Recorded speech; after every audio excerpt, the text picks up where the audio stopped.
자, 그러면 오늘은 아침에는 운조 커피 한 잔 먹고 시작하지 우리는. 네. 저녁에는 당 떨어져 가지고 내가 저 사과 커피 점심에는 찰칵 커피 오후 드시고 나른할 때 네. 당 떨어질 때 네. 아침에는 뭐 힘드시죠? 아유 커피 드세요. 다 먹었네.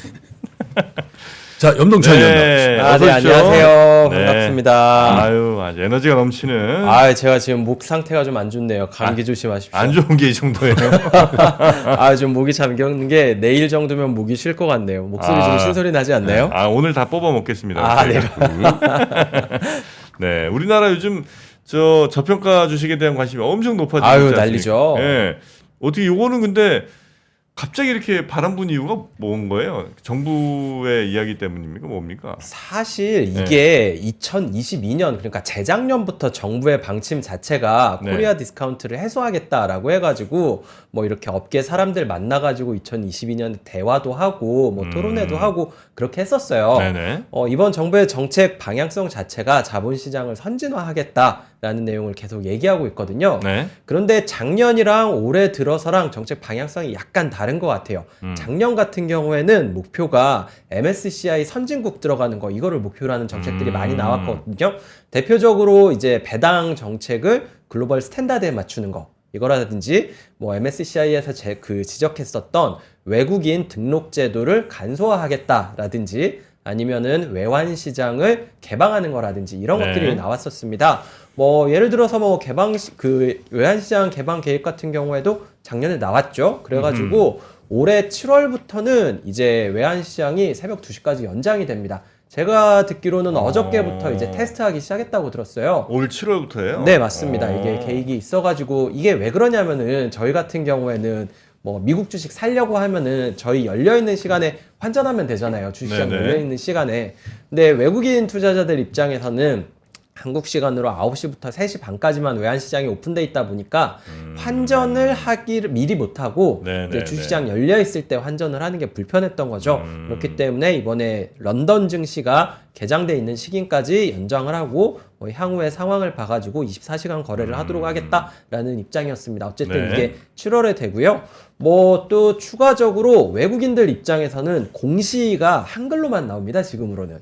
그러면은 외국인 투자자 입장에서는 뭔가 정보 접근성에 비해서 한국 사람들에 비해서 내가 굉장히 불리하다라는 생각을 할 수도 있잖아요. 아니, 그거를 지금 안 고쳐줘요. 그냥 요즘 네네. AI가 쫙 하면 되는데 그건 바로 하면 되잖아요. 작년에 이제 하기로 해가지고 올해부터 이제 시범으로 이제 대형주부터 영문 공시하기로 했습니다.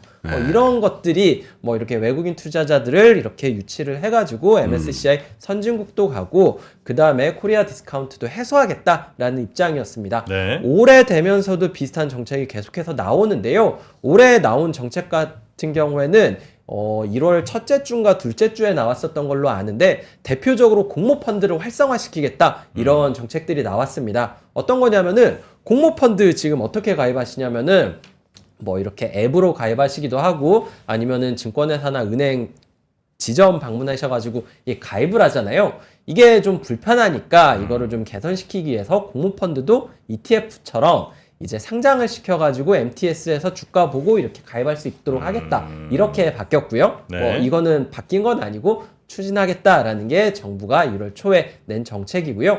추가적으로 낸 정책은 이제 ETF 시장을 키우기 위해서 뭔가 이제 그 운용사들이 독특한 ETF를 발표를 하면은 비슷한 ETF가 상장되는 거를 좀 막아가지고 뭔가 독특한 ETF, 전략 ETF가 나오는 거를 굉장히 장려하겠다. 이런 이야기들을 했습니다. 이게 1월 첫째 주에 나왔었던 정책이에요. 네. 그 다음에 나온 정책 같은 경우에는 이제 윤 대통령님께서 이제 그 토론회에 나와가지고 이런저런 얘기를 하셨는데 뭐 금융투자소득세를 폐지하겠다. 그 다음에 밸류업 프로그램을 뭐 만들겠다. 뭐 이런 얘기 나오면서 갑자기 이렇게 좀 저 PBR 종목 이런 것들에 대한 내용들이 나왔다라고 보시면 될 것 같습니다.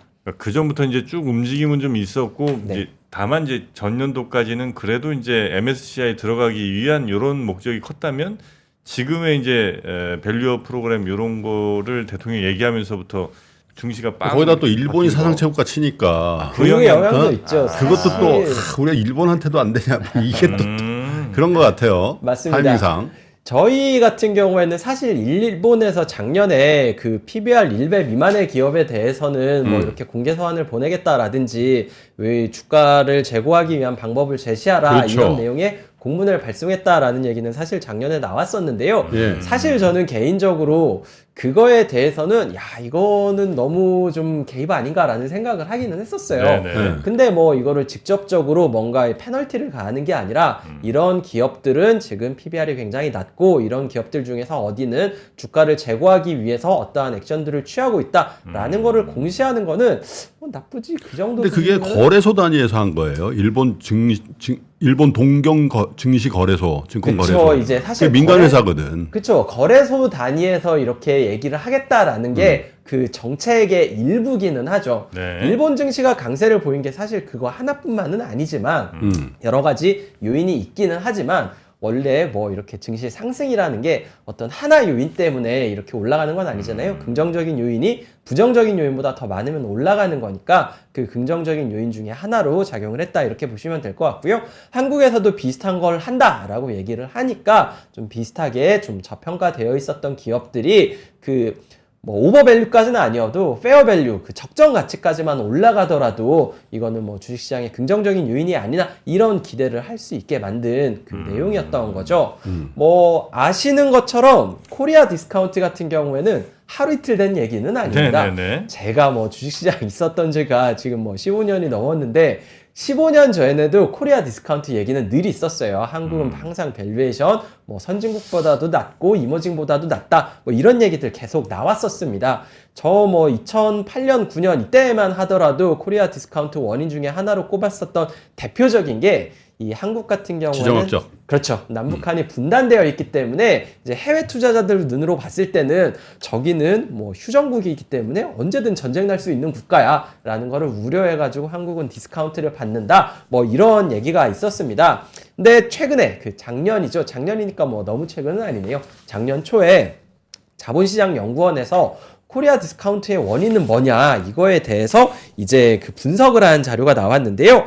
뭐 45개 국가 뭐 32,000개 기업들의 이제 데이터들을 PBR을 중심으로 해가지고 분석을 해보니까 한국 기업들이 저평가를 받는 이유는 가장 크게 두 가지다라고 얘기를 하고 있습니다. 네. 뭐 차트로 준비를 하기는 했는데요. 첫 번째 가장 큰 게 주주 환원 정책이 모자라다. 한국은 뭐 배당을 하거나 자사주를 매입하거나 이런 것들을 굉장히 적게 하고 있기 때문에 더 디스카운트를 받고 있다. 이게 가장 크고요.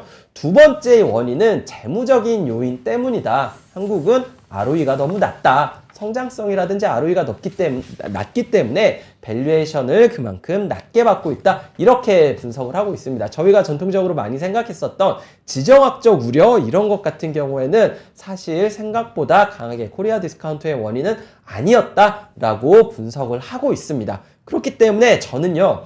이 코리아 디스카운트 문제를 해결해야 된다라고 하면은 이 주주 환원 정책이라든지 이 재무적인 특성 모두 개선시킬 수 있는 요인이 필요하다라고 주장을 하고 있는데요. 어떤 방법이 있냐라고 물어보시면은 저는 자사주 매입이 필요하다라고 말씀을 드리고 있습니다. 자사주 매입이요? 네. 소각. 자사주 매입해서 소각까지 하면은 제일 좋지만 매각만 하더라도 자사주 매입만 하더라도 영향이 있습니다. 자사주를요 기업들이 사가지고 가지고 있으면은 이거는 자본의 차감 항목입니다. 그렇기 때문에 차감 항목에 이렇게 남아있기 때문에 자사주 매입만으로도 이 자본이 줄어드는 효과가 있고요.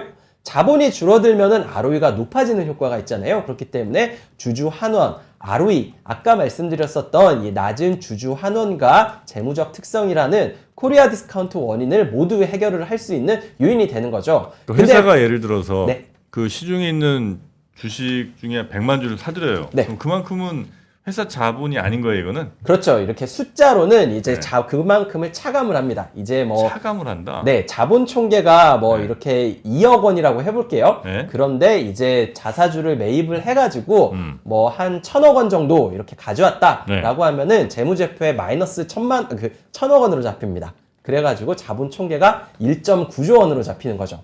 그래요? 근데 문제는 어떤 거냐면은요. 네. 이제 자사주를 매입만 하고 소각을 안 하고 가지고 있으면은 주가 높아졌을 때 이렇게 자사주를 다시 매각해서 그런 경우 시장에 많아요. 내보내는 경우가 있으니까 매입만 하면 어떡하냐, 소각까지 해버려야 된다라는 얘기가 나오고 있는 거죠. 그게 더 확실한 방법이긴 근데 한데. 그 자사주 확실하죠. 매입하면은 우리 김기식 변호사 같은 분들은 매입함과 동시에 시가총액에서 빼라는 거거든요. 시가총액. 아, 그렇죠. 이게 네. 좀 사실 계산하는 게 한국 같은 경우에는 기본적으로 시가총액을 계산할 때 전체 상장 주식수를 이용해서 계산을 네. 하고요.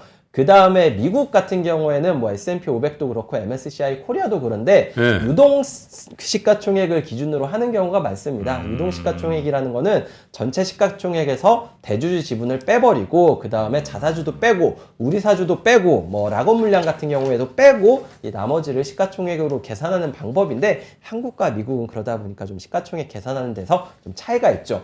뭐 대표적으로 기업 분할해가지고 상장한 기업들 있잖아요. 네. 뭐 최근에 뭐 코스피 200 들어간 뭐 여러 가지 기업들이 있는데 그런 기업들 보면은 사실 그러다 보니까 뭐 유동 시가총액은 그렇게 크지 않은 경우도 있어가지고 뭐 이런 문제도 있습니다. 뭐 좀 특이한 경우긴 한데 코스피 200 같은 경우에는 시가총액을 계산할 때는 유동 시가총액을 기준으로 해요. 그런데 뭐 코스피 편입 종목을 결정할 때는 이 그 전체 시가총액, 그 상장 시가총액을 하기 때문에 네. 좀 차이가 있는 상황이다. 이렇게 보시면 될 것 같아요. 제가 뭐 재무 상식이긴 한데 하나 뭐 질문을 드리면은 PER을 계산할 때 네. 어떻게 계산하냐라고 하면은 이제 학교 다닐 때 이제 책에서 배우시는 분들은 전체 시가총액을 순이익으로 나눠서 계산한다라고 생각을 하시는 경우가 많거든요. 네. 근데 사실 실전에서는 그렇게 계산을 하지는 않고요. 그 주가를 EPS로 나눠서 계산을 합니다. 네. 뭔 차이냐? 시가총액을 순이익으로 나누는 거랑 그 주가를 EPS로 나누는 거랑 뭔 차이냐라고 물어보실 수가 있는데 이게 말씀하셨었던 그 주식수를 계산하는 방법 때문에 그렇습니다. 그 시가총액을 그 주가로 나눌 때는 이 전체 상장 주식수를 이용해서 나눠주고요. 순이익을 EPS로 계산할 때는 자사주 같은 물량을 빼고. 제외하고 계산합니다. 그렇기 때문에 자사주가 좀 많아지면 많아질수록 좀 EPS랑 순이익 간에 좀 차이가 발생하는 경향이 존재한다. 이렇게 보고 네. 있고 그러니까 이제 자사주 매입 소각이 이제 제일 좋으나 설령 그렇지 않더라도 매입이라도 하라는 게 지금 근데 말씀이시죠? 매입해가지고 나쁜 용도로 쓰면 어떻게 해요? 아, 이게 대주주의 그 의결권 강화. 아, 네네, 맞습니다. 그런 문제가 있기 때문에 뭐 지난주였나요? 지지난주였나요? 자사주에 대해서 향후 방안에 대해서도 발표가 있었는데 그 말씀하셨던 것처럼 이게 자사주한테는 아무 의결권이라든지 이런 권한이 없어야 되는데 이제 기업이 이렇게 분할을 할 때 이 자사주에 대해서 그 신주를 배정할 수 있는 이게 문제가 없었기 때문에 뭐 자사주의 마법이다라고 해가지고 말씀하셨던 대주주의 의결권을 강화시키는 요인으로 작용을 했었던 거는 맞습니다. 네. 그런데 그런 법안 같은 경우에도 지금은 좀 개선시켜가지고 이제 신주를 배정할 때 자사주에게는 배정하지 않겠다라고 이제 내용이 바뀌었다라고 보시면 될 것 같은데 네. 하나 아쉬운 거는 그때 얘기할 때 그 자사주에 대해서 어떻게 처리할 거냐 방향성이 나올 때 자사주 매입을 하면은 무조건 소각을 해야 된다. 이게 뭐 명문화되거나 뭐 확정되지는 않은 상황이다. 이렇게 보시면 될 것 같아요. 네. 근데 뭐 저는 그렇다고 하더라도 자사주 매입만으로도 충분히 뭐 시장 측면에서 보면은 주가를 올리는 효과가 있기 때문에 이런 거는 좀 필요하다라고 생각을 하고 있고요. 자사주 매입은 주주 환원 정책이기도 하지만 언제 많이 하냐면은요. 뭐 미국 같은 경우에는 실적이 잘 나왔을 때 하기도 하지만 주가가 떨어졌을 때 하기도 합니다. 이 회사가 봤을 때 이 주가는 정말 말도 안 되게 싼 가격이다. 그렇기 때문에 우리는 자사주 매입을 하겠다라는 네. 주가 저평가에 대한 신호를 준다는 의미로도 사용을 할 수가 있다라는 거죠. 그렇기 때문에 저는 자사주 매입을 이렇게 좀 하게 하는 거에 대해서도 긍정적으로 평가를 하고 있습니다. 네. 뭐 지금 준비한 차트 이렇게 보시면은 한국 같은 경우에는요. 배당 수익률 작년 기준으로 해가지고 배당 수익률이 한 2% 정도 됩니다. 네. 자사주 매입한 비중 보면은 한 0.2% 정도 되죠. 미국 같은 경우에는 배당 수익률로만 보면 한국보다 낮아요. 뭐 1.7% 정도 됩니다. S&P 500 기준으로. 한국이 2.2인데 미국이 1.7. 하지만 자사주 매입을 한 2.9% 정도 합니다. 네. 합치면은 거의 뭐 4%가 넘는 수준까지 이 주주 환원 정책을 하고 있다라는 거죠. 뭐 단적인 예로 보면은 이거는 뭐 투자자의 성향과도 영향이 있다고 생각을 하는데요. 네. 니케이 225 225개 기업 중에서 1년에 한 번이라도 배당을 하는 기업의 비중은 96% 정도 됩니다. 거의 다 배당한다라고 보시면 돼요. 네. 비슷하게 코스피 200기업 중에서 1년에 한 번 배당하는 기업 몇 %냐라고 보면은 80%입니다. 160개 정도가 배당을 하고 있는 상황이죠. S&P 500으로 가면 어느 정도 되느냐라고 하면은 배당하는 기업은 78%입니다. 한국보다 낮아요. 그렇다고 해가지고 미국이 주주 환원 정책을 약하게 하냐라고 보면 그렇진 않습니다. 자사주 매입을 좀 더 선호하기 때문에 그렇게 한다. 이렇게 보시면 되는 거죠. 네. 한국 투자자들의 성향은 어떨까요? 자사주 매입을 좋아할까요? 배당을 좋아할까요? 라고 보면은 제가 만나본 개인 투자자들은 자사주 매입을 더 선호합니다. 작년에 이제 배당 정책을 글로벌 스탠다드에 맞추도록 뭐 이렇게 배당 기준율을 주주총회 이후로 바꾸겠다 뭐 이런 내용 있었잖아요. 그때 이후에 제가 좀 개인 투자자분들 이렇게 좀 많이 만나보면서 얘기해봤는데 네. 약간 생각보다 좀 시큰둥해 하십니다. 주가를 올리는 게 나는 더 좋지 자사주 매입을 통해서 이게 배당 뭐 이렇게 언제 주느니 크게 이렇게 투자에 영향을 주진 않는다 이런 얘기를 많이 하시더라고요. 네. 저는 뭐 아까 말씀드렸었던 ROE도 개선시키고 주주 환원 정책도 하고 이런 것들이 전부 네. 이 자사주 매입과 더 잘 맞는다라고 보고 있고요. 근데 개인 자사주 투자자들. 매입이라는 게 네. 뭐 매입 소각이 이제 제일 좋은 것 같긴 하고요. 네네. 뭐 그렇지 않더라도 지금 말씀은 이제 매입이라도 하는 게 그래도 좀 낫다는 어이, 말씀이신 그렇죠. 것 같은데 매입을 뭐 우리가 의무화하거나 뭐 법제할 수는 없을 거 그럴 수는 아니에요. 없지.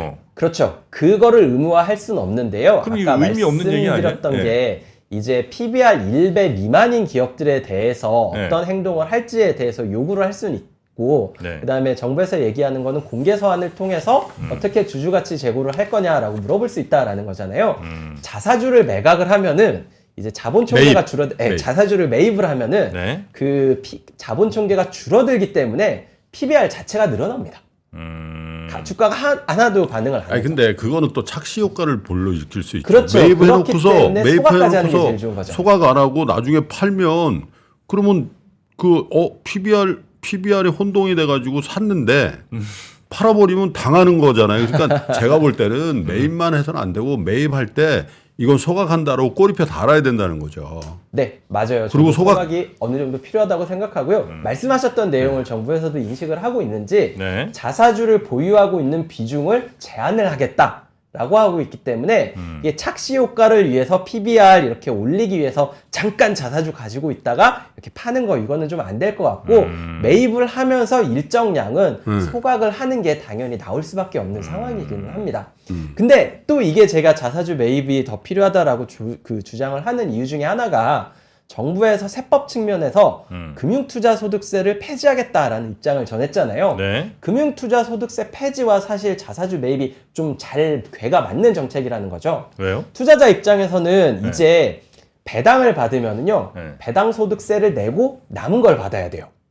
그런데 자사주를 매입해서 주가가 오르면은 그래서 자본 차익이 생기면은 이거에 대해서 이제 금융투자소득세가 있으면은 세금을 내야 됐지만 지금은 안 된다라는 거죠. 네. 그렇기 때문에 저는 이게 연결돼서 나올 거다라고 생각을 하고 있고요. 하나 좀 재밌는 거는 그 정부에서 이렇게 거래소에서 그 국민과의 대화 거기에서 얘기를 나왔었던 거를 보면은 같이 이야기하고 있는 게 상속세입니다. 네. 왜냐하면은 자사주 매입이라든지 주주 환원을 이렇게 추구를 해가지고 주가가 오르면은 이 대주주라든지 기업가들의 자산 가치가 늘어나가지고 네. 상속세가 부담이 될 수 있다. 그렇기 때문에 좀 두 개가 같이 맞물려서 나올 근데 이게 가능성이 내 있다고 걱정이 보고 있어요. 이게 쭉 하다가 밸류업 프로그램은 뭐 용두삼이 되고 네. 상속 증여세만 낮추는 그 꼴이 나올까봐 그게 걱정이에요. 사실 네? 저는요 이제 그거 진짜 문제 아니에요? 이거는 이 몸뚱아리 나라고 탁 내 꼴이 그거 야 그렇게 되면은 그 진짜 어떤 게 걱정하시는 그래서 줄 알고. 네. 소각을 확실하게 해야 된다는 맞습니다. 겁니다. 네. 이게 사실 저는 이제 리서치에 있다 보니까 해외 투자자들이랑 얘기할 기회도 굉장히 많거든요.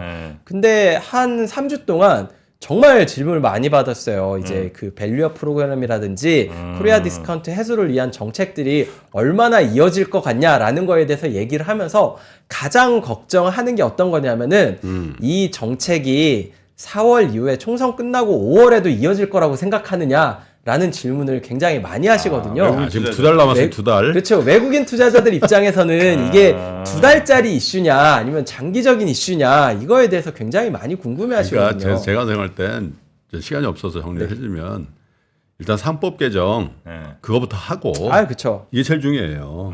주주를 위해서 일한다. 이사들. 그렇죠. 그렇죠. 이사들의 행동을 해야 된다. 그게 지금 빠졌거든 지금 네. 이번에. 네, 정프로가 법무부 안에서 늘 빠졌단 말이에요. 안 된다. 그거 제일 먼저 해야 네. 되고 그 다음에 뭐 공시하고 그게 무슨 의미가 있어요. 그래서 이 소각, 그러니까 매입은 소각이다라는 어떤 미국식의 어떤 그 등호가 될 수 있도록 조치를 근데 하고. 이제 네. 소각이 안 돼요, 잘? 기업들이 너무 싫어해요?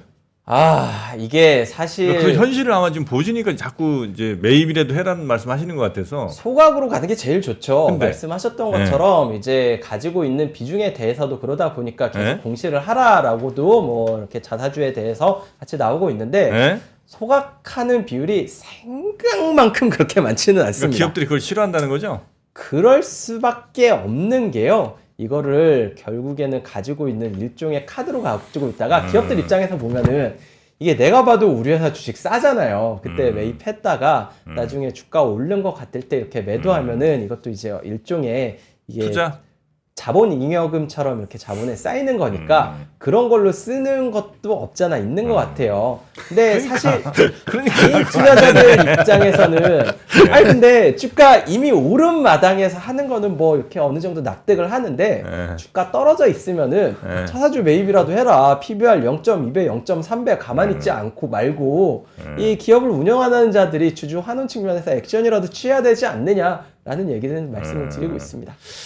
이게 참 기업. 지금 시간 얼마 안 남았나요? 아니요, 안 끝났어요. 남았어요. 아예. 한 번 더 오세요, 한 번. 알겠습니다. 근데 한 번 더 오실 때 네.